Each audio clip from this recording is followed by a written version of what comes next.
ಶಾಲನೆ, ಈ ನರ್ತಕಿಯರಿಗೆ ಸೂಕ್ತವಾದ ಬಹುಮಾನವನ್ನು ಕಟ್ಟುಕಳಿಸು. ದುರ್ಯೋಧನ, ನಿನಗೆ ಮಂಗಳವಾಗಲಿ. ಹಸ್ತಿನಾವತಿಯಲ್ಲಿ ಎಲ್ಲರೂ ಸೌಖ್ಯವೇ? ಸೌಖ್ಯದಿಂದಿರುವ ಗುರುದೇವ. ನೀನು ಒಂದು ಸಮಾಚಾರವೇನು?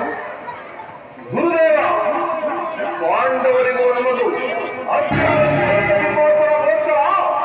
ಈಗ ಯುದ್ಧವು ಸಿದ್ಧವಾಗಿರುವುದು. ಅದರಲ್ಲಿ ನೀವು ನಮ್ಮ ಪಕ್ಷವನ್ನು ವಹಿಸುವಂತೆ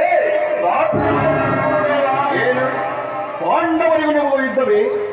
ಪಾಂಡವರಿಗೂ ನಿಮಗೂ ಯುದ್ಧವೆಂದ ಮೇಲೆ ಅದು ನನ್ನ ಯುದ್ಧವೆಂದು ತಿಳಿದು ಬರುತ್ತೇನೆ. ಆದರೆ ಕೃಷ್ಣನಲ್ಲಿ ಹೋದ ಸಮಾಚಾರವು ಏನಾಯಿತು?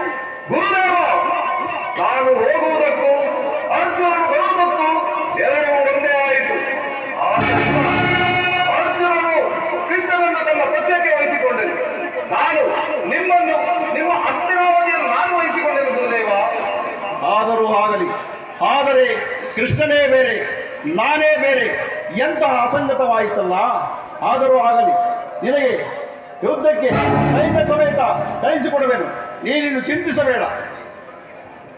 ನಾನಿಂದು ಬರಲೇ ಮಾಧವ. ನಿನಗೆ ಶುಭವಾಗಲಿ. ಹೋಗಿವ.